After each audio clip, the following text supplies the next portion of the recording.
email address. So don't worry about it. And if you could all click the got it that you understand that we're going to be recording, we'll continue. Wonderful. All right, let's get started with a poll. Hannah, can you post our first poll question? I'm going to read it out and give you a minute to read it again and click on your response. You can only answer one, click one selected answer. So click on your answer and then submit it. How does being considered a faithful neighbor make you feel? Appreciated, generous, proud, compassionate, part of a unique group, or I've never thought about it before? I'm going to give you a few more seconds to answer that question.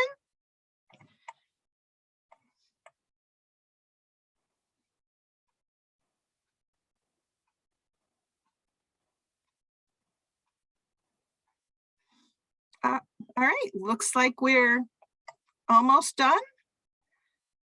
All right, Hannah, could you put up our answers, please?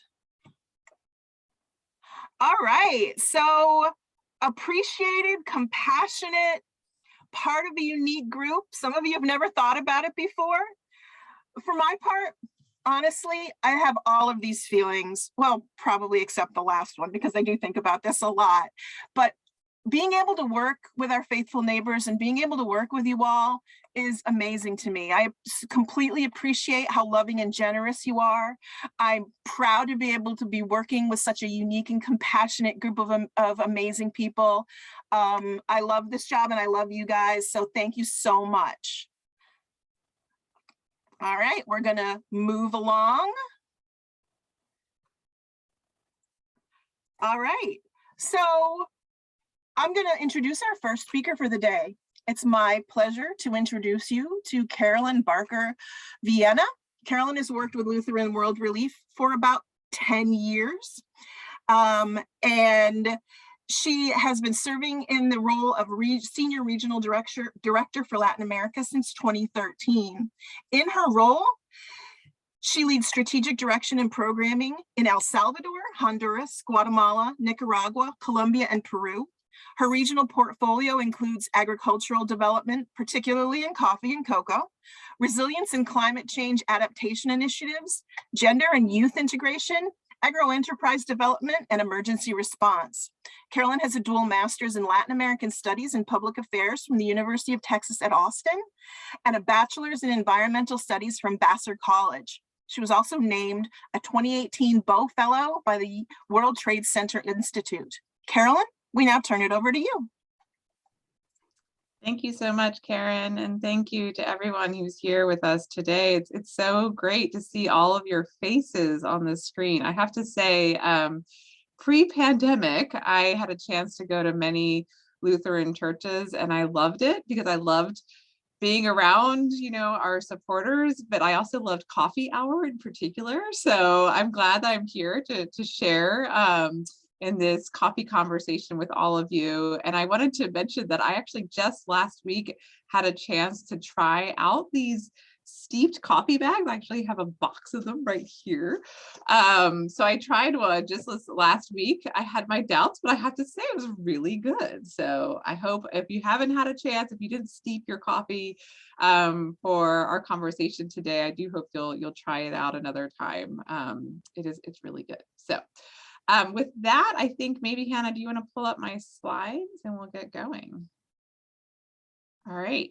So I am going to kick us off today with actually a question for you guys, and I want you to answer in the chat if you so choose. We've got this picture here of this funny looking tree. It kind of looks like it could be out of Dr. Seuss book, but what is that? What are those funny fruits that are growing on that tree? Does anybody know? Put it in the chat and let's see if anybody, just any guess you have. Oh man, you already know. All right, cocoa pods. I realize that, I'm talking to a very well-informed group here of Lutheran World Relief supporters. So I'm glad to see we've got lots of folks who are familiar with those. For those who are not, these are indeed cocoa pods. So inside of those funny looking fruits, what you'll find when you break it open, you find this sort of like white, fleshy pulp. It's very sweet, and it's covering the cocoa beans, which are pretty big. They're about this size usually. And yeah, those get fermented within that pulp. They get fermented, the beans get fermented and then dried, and then eventually by magic, they turn into the chocolate that we all know and love. So yeah, that's just a little intro to the world of cocoa. It's really fascinating.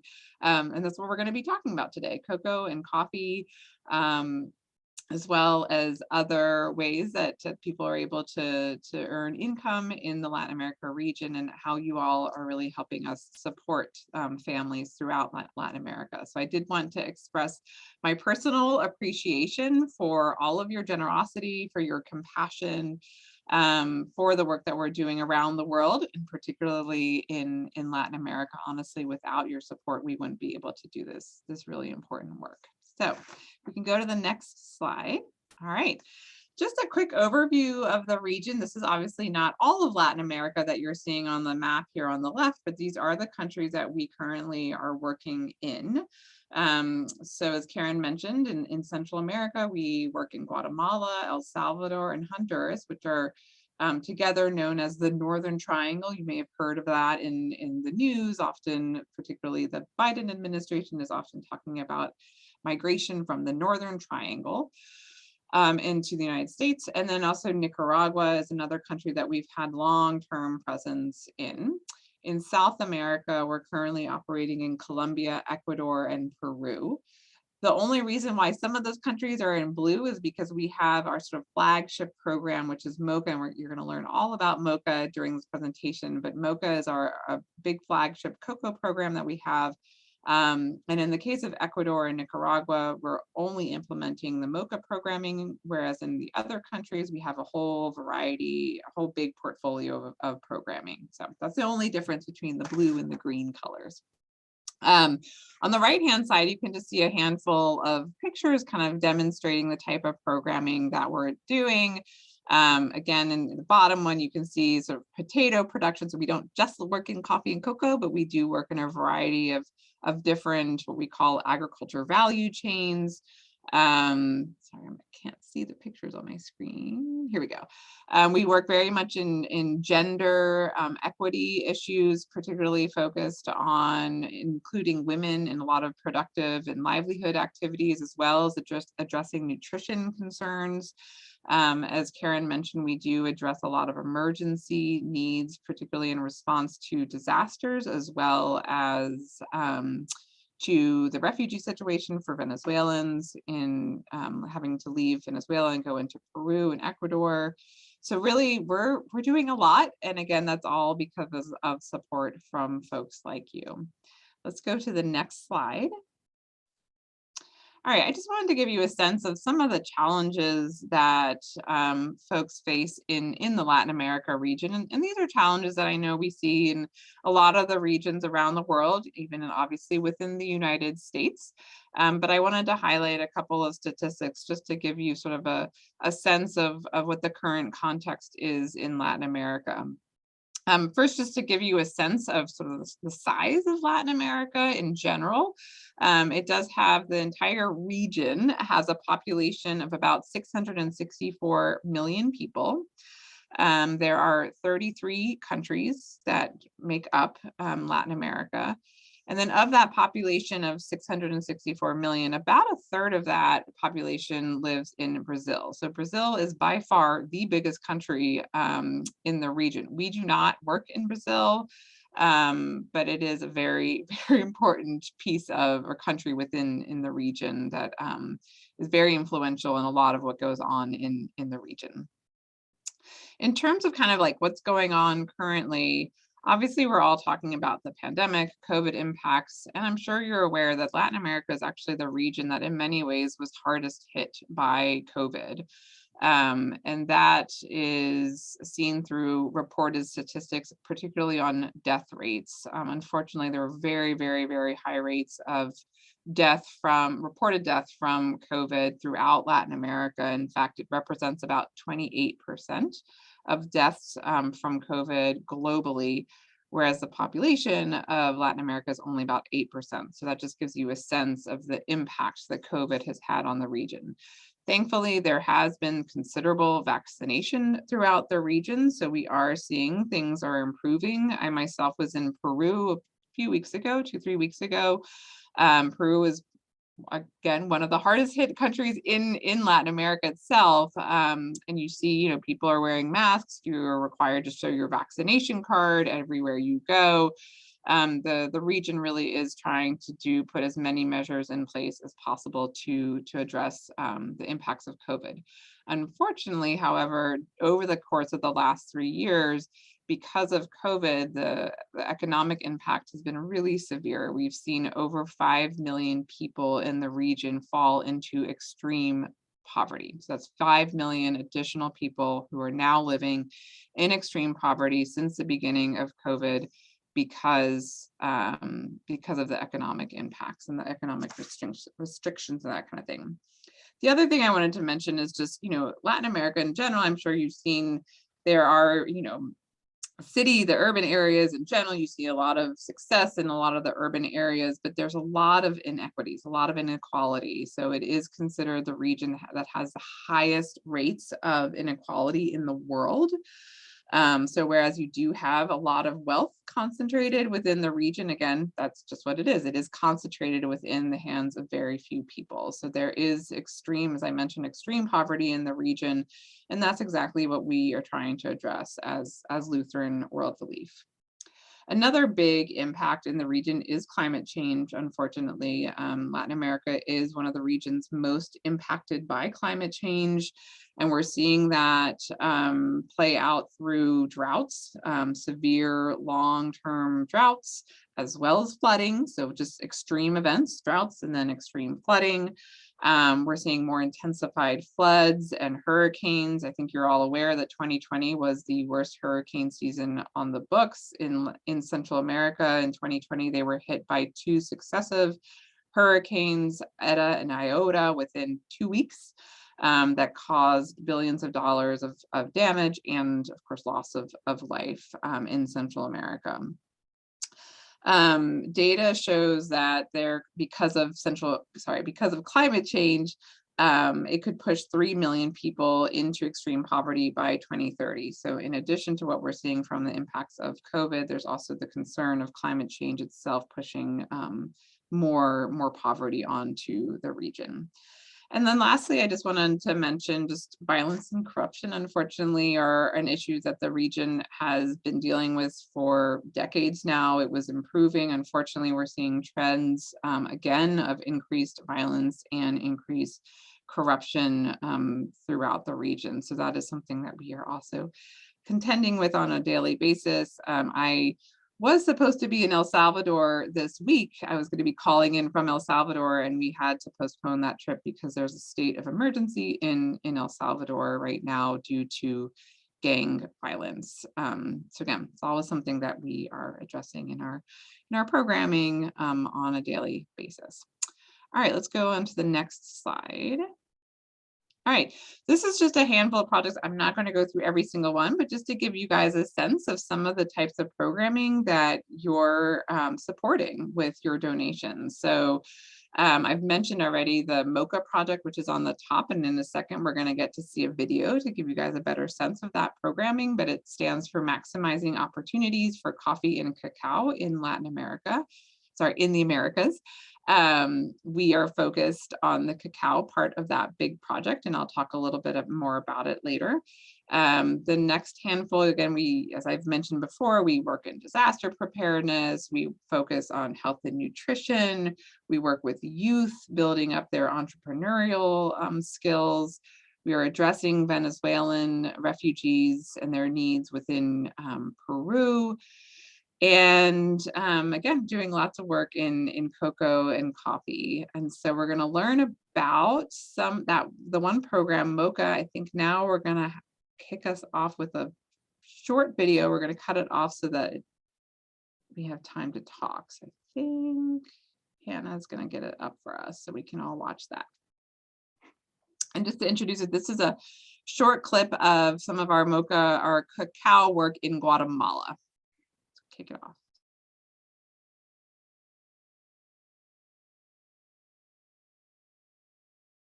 I don't know if we can hear Hannah. Can you guys hear? I'm not hearing it.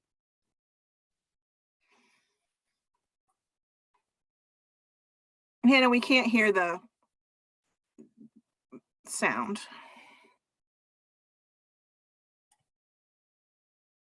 But Hannah, when you share it, you'll have to enable the volume. Okay, there we go. Yeah, great. Across Latin America, cacao production supports families and communities. Lutheran World Relief leads cacao programming in the 6-country USDA-funded MOCA project, maximizing opportunities in coffee and cacao in the Americas. We help farmers sell more at better prices, improving production and enhancing sector coordination to drive growth. In Guatemala, MOCA trains over 900 cacao producers, of whom 40% are women. In the Alta Verapaz region, one of the associations of smallholder cacao farmers that we partner with is Adios Mac, the Association of Integrated Development Oxig Santa Maria Cahabon. Banah laot yogo jisik oli shibei khuli qaawim banah kahki an li qatumin mag ajik khunak li qatumin kahki sali qaawim naqataw li qatumin sali cacao o marah kwanchiki bayak chikis komon ut aran chabanan li tzaq banchik haan li naqasik sa komonil. Y hoy en día, en cuanto al proyecto MOCA que va interviniendo más, los productores se han fortalecido en el tema de cacao, tema productivo, tema administrativo. Bueno, el desarrollo que se ha implementado a nivel comunitario y que muchos productores tienen el beneficio y la dicha de producir más volúmenes de cacao y eso les da un beneficio también en cuanto a darles educación a sus hijos y también han desarrollado a nivel familiar en cuanto a consumo.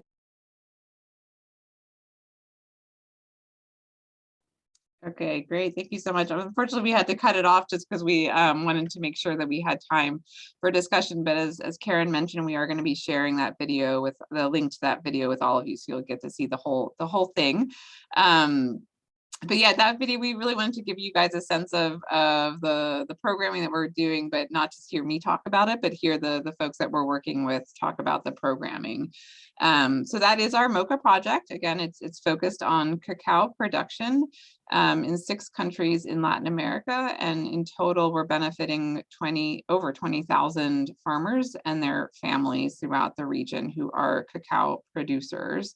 And as you heard in that video, we really are focusing quite a lot on women in particular, not just women, but that is really important for us to make sure that we are addressing women within the program and their training needs. And I see a question just popped in that I can answer. So yes, it is a USDA funded program that we have with support as well with from Lutheran donors. So it's a combination of USDA funding and Lutheran and funding from folks like you all. So yeah, so MOCA, we are in the 4th year of 5 years. You know, we had a lot of challenges with COVID, of course, in terms of implementing the program, but we're able, thanks to the relationships that we have on the ground, and also using a lot of mobile technology. I'm not going to go too much into that, but we were really able to continue all of our work even during COVID, which is pretty impressive. So again, as I said, we're actually over our target of 20,000 farmers, thanks to the incredible work of our staff on the ground. And yeah, working predominantly with women as well as youth. That's another big focus area. You saw the one man who was being interviewed as a young man who is engaged in his community in terms of helping to improve the quality and yields of the cocoa farms. And I also wanted to highlight the fact that one of the speakers, if you're a Spanish speaker, you may have noticed that the first man who was speaking, he was not speaking Spanish, he was speaking Quechua. It's an indigenous language in Guatemala. And so again, that's also part of what we're doing. We're constantly reaching out and pushing for as much inclusivity as possible in all of our programming. So yeah, so that's MOCA for you. It's a really cool project. I can share a lot more. I'm happy to answer questions about it. I love the cocoa work that we do, but I also love the coffee work. And I know we're going to be hearing about our coffee work from Rick Pizer. So back to you, Karen. Carolyn, thank you so much. That's amazing. And seeing all, that the scope of the work really is gratifying to me. It's now my pleasure to introduce you to our second speaker today, Senior Relationship Manager for Coffee and Cocoa, Rick Pizer. Hi, Rick. Rick's experience in the coffee industry spans several decades, including 27 years with Keurig Green Mountain, most recently as Director of Social Advocacy and Coffee Community Outreach, as well as former leadership positions with the Specialty Coffee Association of America and the Fair Trade Labeling Organizations International. Rick is a founder and board member of Food for Farmers, a nonprofit organization focused on helping coffee farmers and their families overcome the challenge of chronic seasonal hunger. He also served as a member of the Coalition for Coffee Communities, where he convened leaders and experts from major coffee corporations to form the specialty coffee industry's first pre-competitive coalition focused on food security and coffee communities. In addition, he serves on the boards of the Coffee Trust and Project Alianza. Rick is the author of Brewing for Change, Behind the Bean at Green Mountain Coffee Roasters, which provides an in-depth analysis of the sustainable coffee movement. And Rick is a graduate of Denison University. Welcome, Rick. I hand it over to you now. Thank you very much, Karen. It's a pleasure to be here with you all. And I'm just going to share my screen if I can. Can you see that okay? Okay, perfect. So before we begin, I have just a couple of polls. I would like to know just a little bit about you. And there are two questions that I'd like to ask you. So the first question is, do you drink coffee? Yes or no?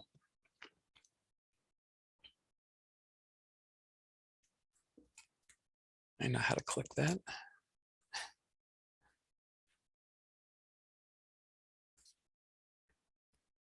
So do we have the results of that poll? All right. Wow, 78%. Definitely the right audience. Excellent. Thank you. And maybe we could just put up the second poll.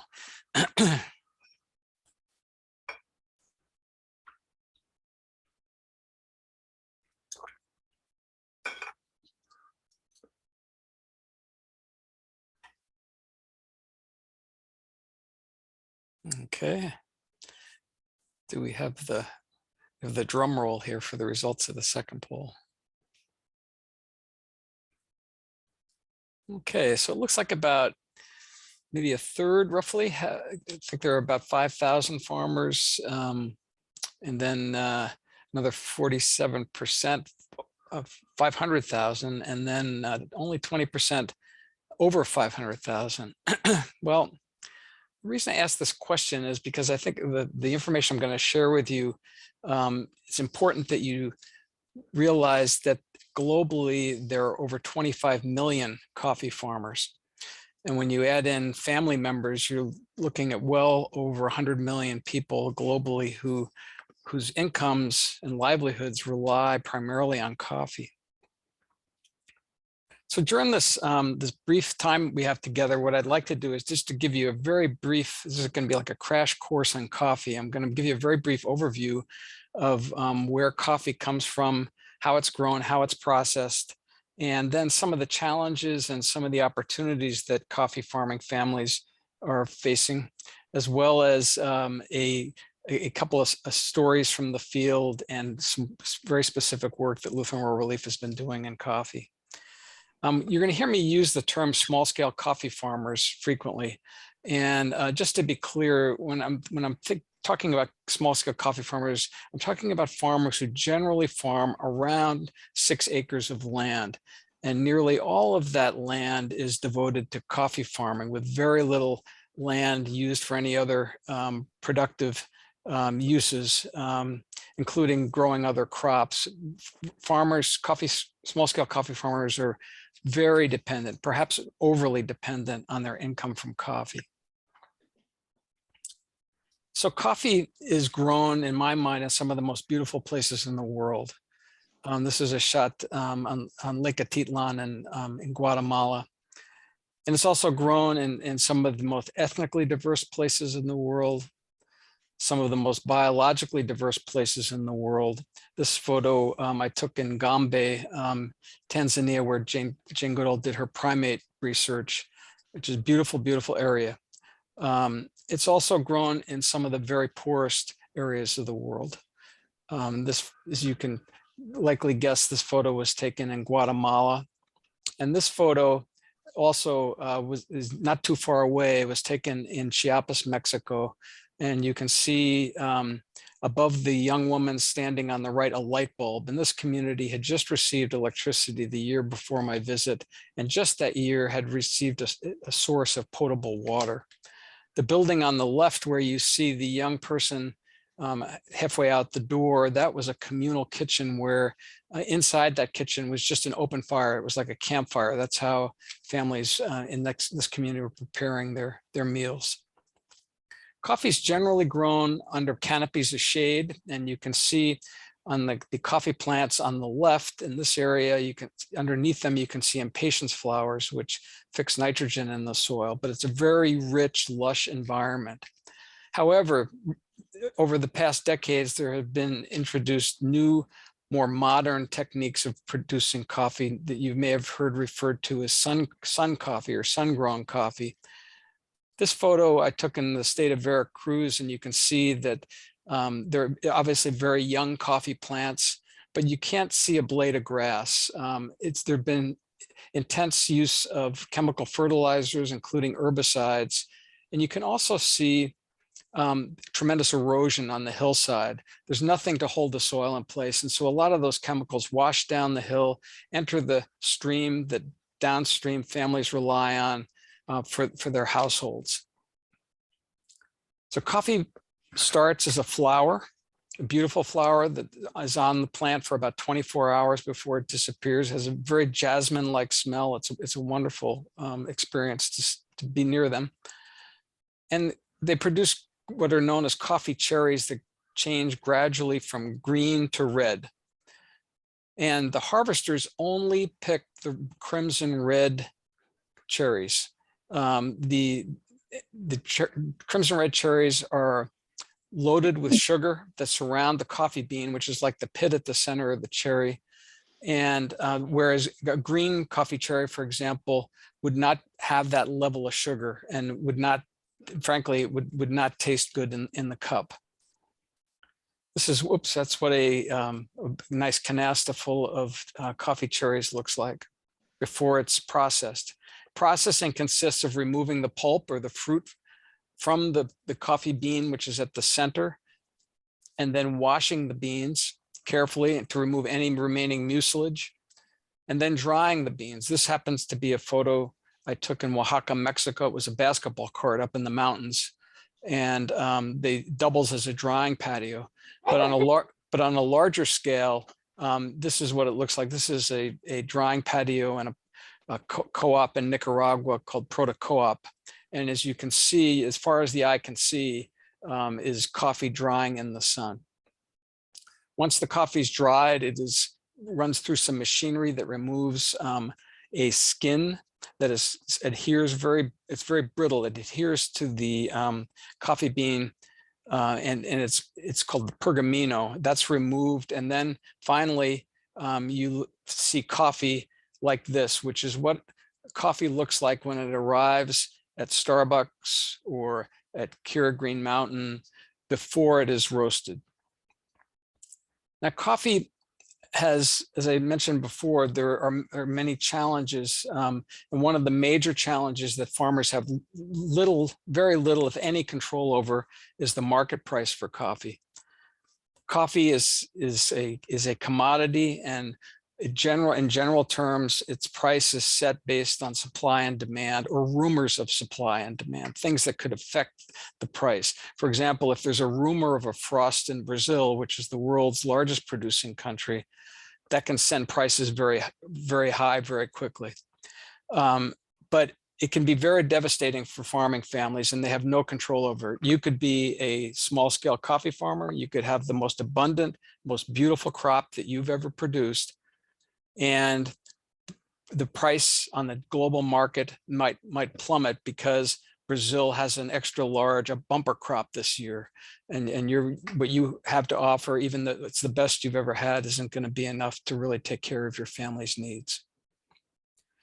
Farmers also, most coffee farming families also struggle to gain access to potable water, to clean water, often requiring trips up a hillside to the source of the water, multiple trips carrying 2 5-gallon buckets up and down multiple times a day to meet the family's needs.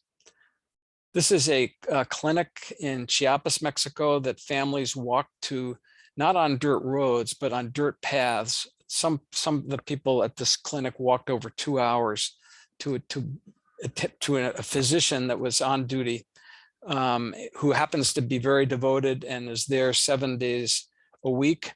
But it's quite a trip if you're not feeling well, and then you of course have to turn around and walk 2 hours home. Another thing that is you see in coffee communities, particularly a little bit larger towns that are adjacent to coffee communities, are family members waiting online outside the Western Union office for remittances that family members who live in the United States send down to them to help support their families in country. Another reality is that coffee farmers, like all of us, I guess, aren't getting any younger. And the average age of a coffee farmer now globally is closing in on 60 years old. And this is at a time when they're young people who have seen the conditions that they've grown up with, and have access to a smartphone or have access to the internet, see a totally different world. And they decide to leave their communities. And young people are leaving at a record rate. They're either migrating to nearby urban centers or even to the US to find a better future. So it raises the question, who's going to grow the next generation of high quality coffee if the young people are leaving and the farmers are getting older? Climate change, as Carolyn mentioned, is a big issue in coffee producing communities. This is a map from a study that was done in 2010. So where you see the word current, that was 2010. And this is a map of northern Nicaragua. On the left, highlighted in yellow, is where coffee was grown, high quality coffee was grown in 2010. And the organization that produced this study estimated with a very narrow margin of error that in 2050, again, the area highlighted in yellow would be where coffee will be produced in Nicaragua. It's a reduction of 70% in land area, 70%. It's a significant drop. And Nicaragua is not alone. This is a community I visited in Chiapas, Mexico. And it was a very remote community. There were 2 roads in and out of this community. When I visited, one road was already closed off due to a landslide. 2 weeks after I returned, I received an email from the cooperative that said that a Hurricane Matthew had hit this community and had devastated the community, and that the family members had to be evacuated by helicopter. This is what the community looked like due to the heavy rains of Hurricane Matthew. I'm going to go back to show you the first one. This is the before and the after. It was just devastating, just devastating. And as Carolyn mentioned, you know, the intensity of these weather events is increasing. Another challenge that coffee farmers are facing due to climate change, due to a little bit warmer temperatures and higher levels of humidity, is a disease. It's a fungal disease called La Roya, which attacks the underside of the coffee plant, which eventually defoliates the coffee plant. And you can see here that there's just, you know, you can see some coffee cherries at the top that will remain unharvested because there's no photosynthesis that's now occurring. This coffee plant will basically be on the sidelines for at least 3 years before it produces Again, many farmers lost between 50 and 75% of their production due to La Roya. And again, farmers were struggling to begin with, but imagine losing 50 or 75% of your income for 3 years and what the impact would be. Lutheran World Relief, this is going back to, I think, around 2014, 2015, worked with communities in northern Nicaragua to install climate monitoring stations across the northern tier of Nicaragua and coffee producing areas, so that farmers could learn what's going on in other areas in the region. This is a young fella who every morning used his grandfather's cell phone, and he would go out and take the readings from the weather instruments and then relay them to a central location, where basically a central database that was accessible to all of the farmers in the region, so they could see what's going on perhaps in a community that is normally very dry but is getting a lot more moisture this year, so they can begin to think about readjusting their farming practices so that they basically aren't losing as much of their productivity as they would otherwise. And then, of course, there's issues around food security. Again, farmers are generally overly dependent on coffee, and in Central America, there are at least 3 to 4 months of extreme scarcity of food in many coffee farming households. Again, due to the overdependence on coffee, their earnings from coffee generally are depleted about 3 months to 4 months after the harvest, which is usually the beginning of the rainy season. So an effort has been made with Lutheran World Relief and other organizations to help coffee farming families think about utilizing their land in other ways in addition to coffee, not substituting it for coffee, but adding things like chickens for eggs, perhaps producing honey, raising bees, which takes up very little space. And this is a couple that I met in Nicaragua. This is Juana and Cesar Valle, and Cesar, as you can see, lost his left arm. He lost it in the Contra War, and they had about maybe 3 or 4 acres of coffee, and their income from coffee was between $3,000 and $4,000 a year. Juana is very entrepreneurial, and she started producing jams and jellies from fruits that were growing on their land to sell in the local market. And then she reinvested some of those earnings into planting passion fruit. And this was the first year I visited her when she'd had passion fruit. And I asked her what this passion fruit meant to her and her family. And like most farmers, she said she wasn't happy with the price of passion fruit. But she and her family were earning between $700 and $800 a month from passion fruit, which was more than twice what they were earning from coffee. And I said, well, what does that mean to you and your family? And she said, well, what that means is that we've closed the window on those 3 to 4 months of extreme scarcity of food. We now have food on our table every day of the year, and nutritious food at that. We also have had to hire 3 people in our little local hamlet to help us with this passion fruit business.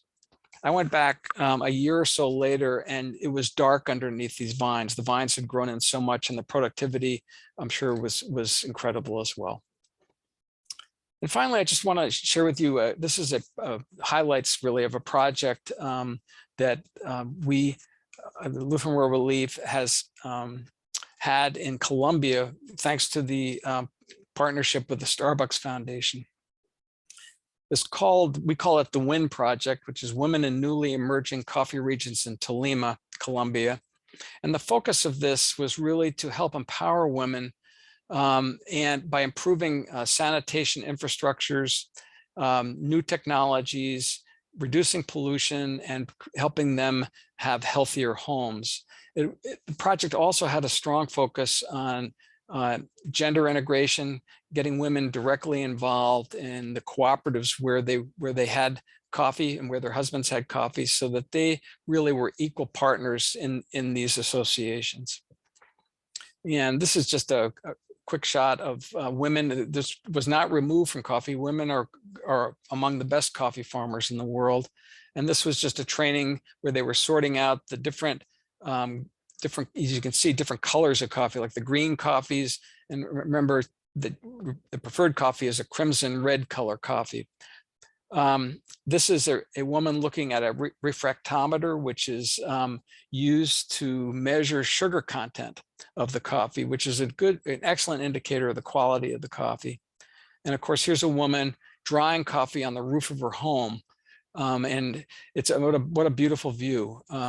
But also you can see on the left, there's some, looks like some corrugated material that slides over the coffee at the end of the day to protect it from any rain or any condensation that might occur during the daytime. The project included the installation of some latrines, just beautiful latrines with showers. It also included these tanks that basically added enzymes to the water that was coming from the coffee processing. So in the past, some of this water just flowed downstream and entered waterways loaded with material from the coffee, some of the mucilage that oxygenated the water and basically killed the streams. And now this technology allows farmers to put the water back that's actually cleaner than the stream it's going into. The women worked closely in groups. There was excellent, again, great training on many issues, but particularly on gender and being able to speak up and be really good partners in their association, so that they had a voice for the first time. They also began to diversify their family's income. Many became beekeepers. There's a small group of beekeepers that are producing honey for the local market. And naturally, great, beautiful gardens. And those that didn't have nice flat space, they learned how to terrace and how to plant vegetables on the terraces to provide food for their families. And finally, one of the other interesting things that came out of this project was the use of biodigesters, which basically uses organic waste material to generate methane, which is then used by the home to fuel the stove. In the past, many families throughout Latin America, and many still, rely heavily on wood. They'll go out into the forest and cut down, small trees, large trees, coffee prunings, and so forth, and they use that to cook on. But this is a great example of a better way to do it. That's more climate friendly and actually is less expensive over the long run and less time consuming, certainly for the family. They no longer have to go gather wood. And I think I'll stop there. But Karen, I'll pass the baton back to you. Thank you.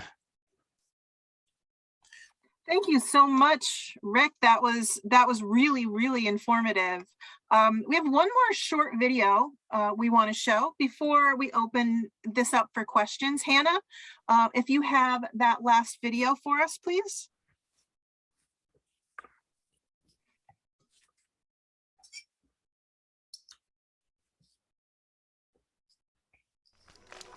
Un viejo productor me dijo una vez: cuida muy bien de tu cafetal. Ese es tu pan de cada día. Cuando era joven, yo le vendía el trabajo a otros, pero no era suficiente para proveer a mi familia. Yo luché para comprar esta tierra. Me siento muy orgulloso porque mis hijos no tienen por qué vender su trabajo. Trabajamos juntos. Aquí me siento en paz.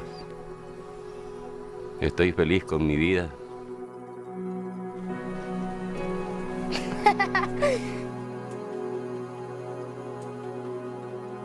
Yo disfruto de mi trabajo.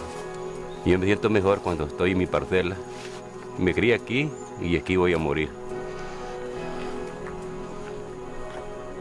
Gracias al café tengo pan para mis hijos y para mis nietos. El café los da vida. Cortamos solo el mejor café. Espero que a la gente le guste tanto mi café que se van a montar en un avión y van a venir a visitarme. Lutheran los ayudó a construir un biodigestor que los protege del medio ambiente. Los ayudaron con mantenimiento para nuestro beneficio húmedo, que los ayuda a mejorar la calidad del café.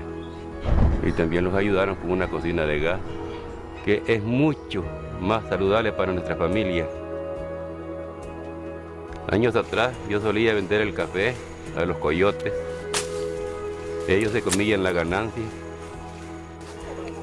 Con nuestra cooperativa en Sopeca pues luchamos por mejores precios. Mis hijos y nietos están disfrutando de esa ganancia y se la comen en pan. Y si el mundo se está dejando atrás, disfruta una taza de café y ponte al día.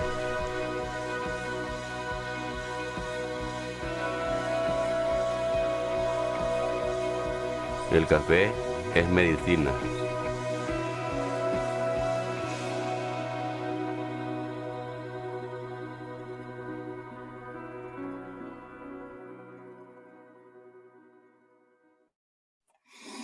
I love that video. It always makes me feel good. Okay, now we're going to move along to the question and answer section. Okay, we're going to take as many questions as we can in the time that we have remaining. I have been going through the chat and getting the questions out of the chat, but if you would like to ask a question directly, you can click on the reactions icon on the bottom of your screen and then choose the raise your hand button, and we will be looking for people that have their hand raised, and then Hannah will unmute you so you can ask your question. One last thing, if you don't get your question answered right now, don't worry about it. Make sure that it's in the chat and we will go through and answer your questions all directly, okay? All right, so Hannah, if you can please spotlight Carolyn and Rick for me. And we have a hand raised.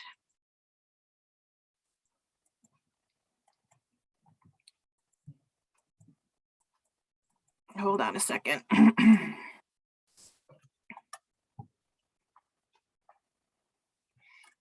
Is that me? All right, John. Yes, John, why don't you ask your question, please? Yeah, I tried one of the sample coffees that you mailed and I love it. I'm wondering, can you buy the coffee in those little pods that you use in the new modern coffee machines? That's how we buy it at Costco. Oh, you mean a Keurig? Yes, a Keurig. Yeah, we don't have that right now, but we have these steeped bags. But I will pass along your request. Okay. It's a good way to make coffee. Like, we're retired, so you don't have to make an entire pot. You know, you could just have 1 cup with 2 during the day, and that's about it. Right. Absolutely. Absolutely. All right. Let's see. We have another question, and a question in the chat. Mary asked, Rick, what happens when it rains on the coffee drying pads? I know you talked about the woman that had the cover for it, but what happens to the coffee if it rains on it? Well, it's not good for it. I mean, you lose all the ground that you've gained in drying it that far. So what they do is they do cover up the coffee. When they see it look like it's going to shower or rain, they cover it right up. It is also, it's not unusual. It is possible, but most of the harvesting is done during the dry season. So it's not like it is in the summertime where you get into the rainy season where you get these downpours every afternoon, but they are prepared. They are prepared to cover it up. Good. Ingrid asks, will climate change affect coffee and cocoa crops?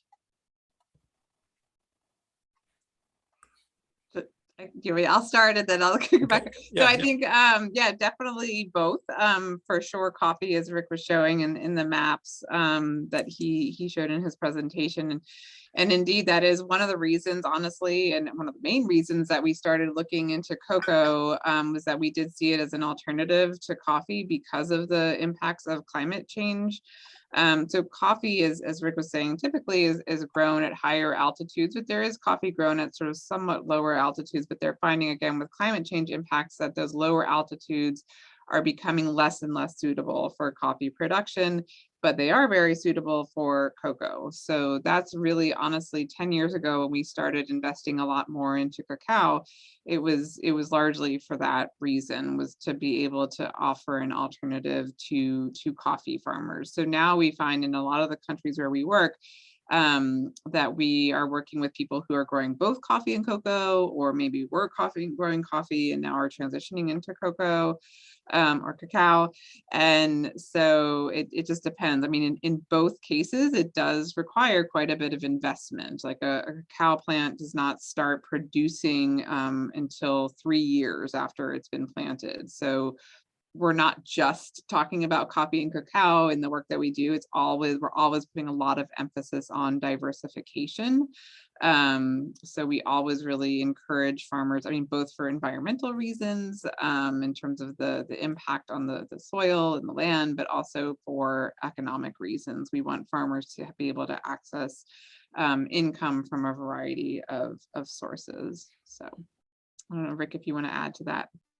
No, I think you did a really good job covering that, Carolyn. One of the things that's interesting though is beyond the farmers, that we're starting to see some of the cooperatives actually begin to include cacao. These are coffee cooperatives beginning to include more interest and support for cacao farmers. There's one cooperative, Sepexca, that was highlighted in the film in Nicaragua that actually has gone beyond support of the farmers. The cacao farmers is now actually manufacturing chocolate to sell, in Nicaragua. So it's they're getting the full value of their efforts, which is great.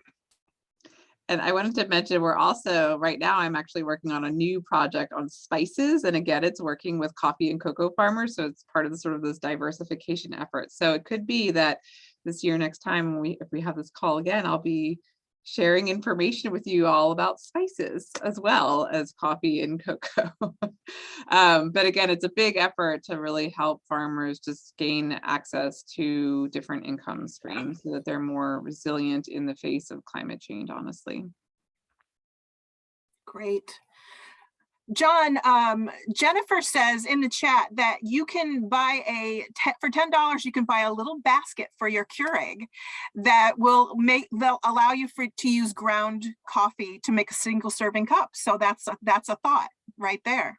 And then you could use your LWR coffee and use it in your Keurig. Thank you, Jennifer, for that. Michael asks, are coffee farmers in areas impacted by climate change transitioning to cacao, or is that even possible? Yes, I think in some areas it is possible, and some are. It's kind of a gradual process, as Carolyn said, because it does take time for cacao to start producing. They start to interplant cacao, where it's appropriate, and so they are ultimately going to be able to produce both. So it's happening, but I wouldn't say it's happening yet on a really large scale that I've seen.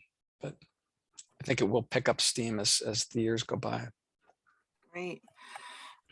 We have a question. How do other fair trade coffee companies compare to LWR Fair Trade? And I actually asked this of Louis Castriota, who is our managing director for Farmers Market, and I'm going to read to you what he told me.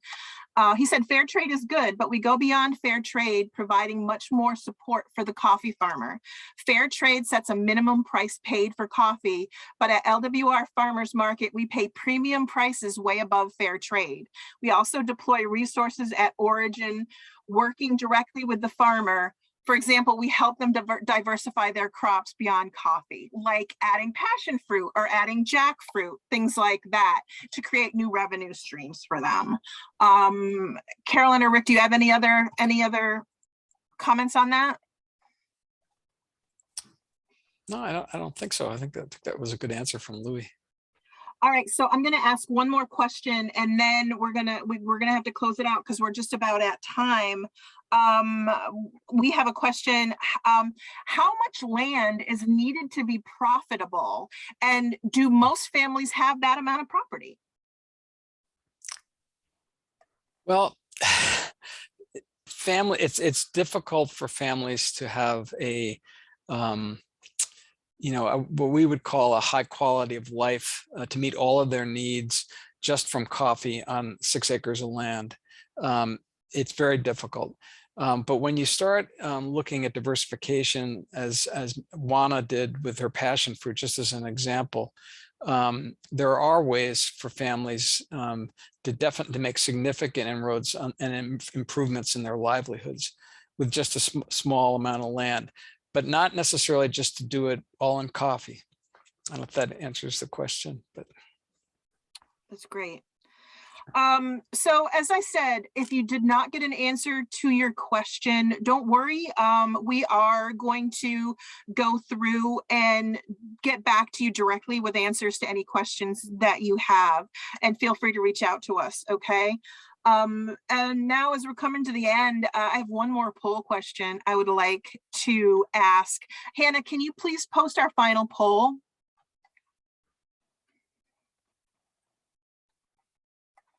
All right, what part of the world would you like to see us focus on for our next Coffee and Conversation event?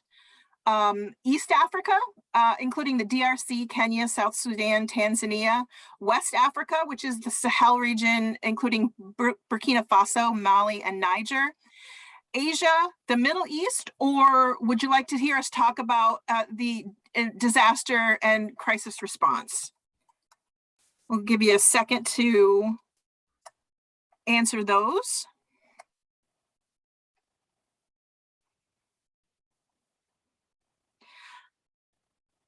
Wonderful. That's great. Great. So we're sort of equally split between disaster and crisis response and East Africa. That's great. We are planning, just so everyone knows, to do another one of these in October. So you can look in the beginning of September for another invitation for our next Coffee and Conversation event. And I just wanted to take one more minute before we wrap up to talk about something that's been on everybody's mind these days, and that's the crisis in Ukraine. Since the conflict began in the Ukraine at the end of February, the United Nations Refugee Agency estimates that more than 3.6 million people have fled Ukraine into neighboring countries, with hundreds of thousands of more in need within their own country. Lutheran World Relief, we've committed $4 million in response to this crisis and are on the ground working with partners in and around Ukraine to rapidly develop programming based on what we see as short and long-term needs. Part of this response, we're providing emergency funds to Ukrainian refugee families in Poland. This cash is going to be distributed through Lutheran churches throughout Southwest Poland. And to help Ukrainian families who have fled to safety, Lutheran World Relief airlifted personal care kits and mission quilts that were already pre-positioned in our warehouse. We have a warehouse in Dubai. And so we took those kits and we sent them along as part of our first response. We're also working with our partners to support critical health needs like medical supplies and supporting emergency medical services. We're also providing food, shelter, other critical needed items, including quilts and care kits. We plan to respond in Ukraine and in neighboring countries hosting Ukrainian refugees, and in other countries that are going to be suffering from the inevitable ripple effects of this crisis, like food and fuel disruptions. But here's the thing. We're able to respond immediately to this devastating situation because of you, because of our faithful neighbors. Your compassion and generosity month after month means that we're able to bring your love and support where it's needed most, when it's needed most. And we are not going to stop until your love reaches every neighbor. And I personally am really, really grateful, and we all are so grateful to you. Thank you so much for all you do. I'm going to call upon you to give a virtual round of applause for our speakers, Carolyn and Rick, today. Yay, thank you so much. We all learned so much from this event. I'm so grateful for you. And I want to give a personal thanks to the wonderful team at Lutheran World Relief who've been critical in bringing us this thing today. And my special thanks to Hannah Smith, who's been our behind the scenes technical guru. Hannah, you're amazing. Thank you all so much for coming. If you have any further questions, anything that you would like to talk about, please feel free to reach out to me. My phone number and my email will be in the email I send with the information about today's event. And I always love to chat, so please feel free to reach out to me. And I look forward to inviting you all to our next event. God bless. Everyone have a wonderful day.